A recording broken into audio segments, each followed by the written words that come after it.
5 अगस्त 2019 को जम्मू कश्मीर से अनुच्छेद 370 को निष्क्रिय किया गया और इसके बाद जम्मू कश्मीर से पूर्ण राज्य का दर्जा भी खत्म कर दिया गया।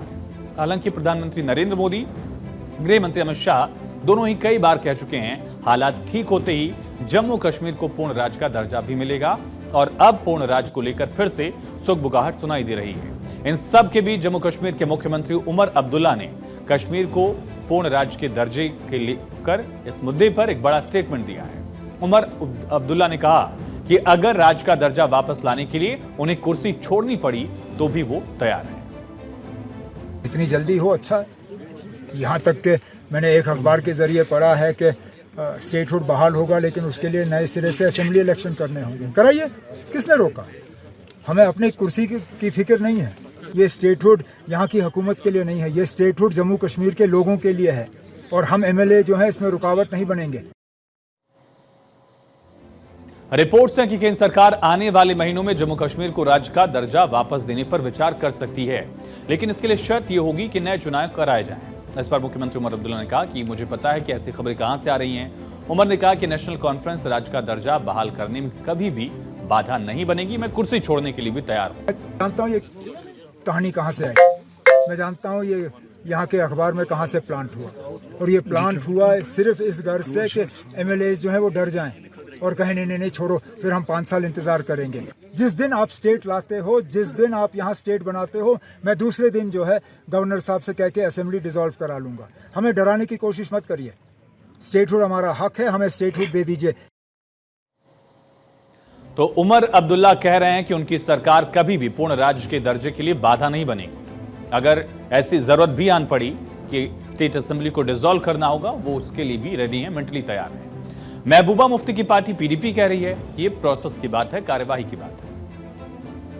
ये कुर्बानी की बात कर रहे हैं कि हम छोड़ने को तैयार, ये तो प्रोसेस की बात है। जब रीऑर्गेनाइजेशन एक्ट के अंदर स्टेटहुड आएगा, ये निज़ाम है कि दोबारा से इलेक्शंस होते हैं, दोबारा लोगों को इंतखाब में जाना है, दोबारा चुनकर आना है, तो ये तो प्रोसेस की बात है। मुझे नहीं लगता है इसके अंदर कोई इतनी बड़ी कुर्बानी की बात है। बहरहाल स्टेटहुड आएगा, प्रोसेस के तरीके से इलेक्शन होंगे नहीं होंगे, क्या होगा, ये तो बात की बात है। लेकिन मौजूदा टाइम के अंदर आपने जो वादे किए हैं, आपने फ्री बिजली की बात की, कहीं नहीं है। आपने फ्री पानी की बात की, कहीं नहीं है।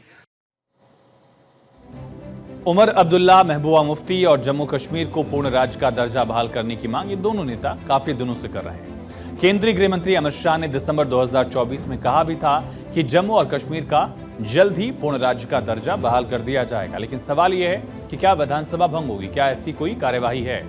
दरअसल कानूनी और संवैधानिक प्रक्रिया यह है कि जम्मू और कश्मीर को पूर्ण राज्य का दर्जा देने के लिए संसद को जम्मू और कश्मीर पुनर्गठन अधिनियम 2019 में संशोधन करना होगा।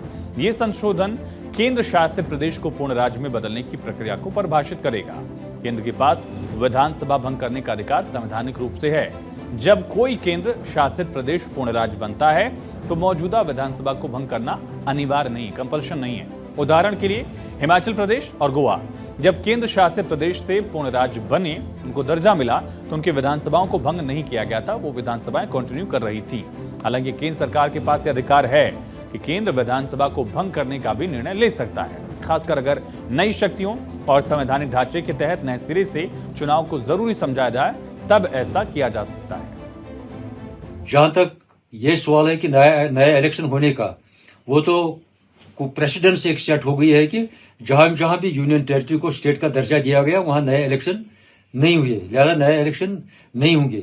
कोई कानून ऐसा नहीं है, कॉन्स्टिट्यूशन में कोई ऐसा प्रोविजन नहीं है कि जिसके रूप से हम ये कह सकते हैं कि स्टेटहुड दिया गया तो अब नया इलेक्शन होंगे। ऐसी कोई बात नहीं है।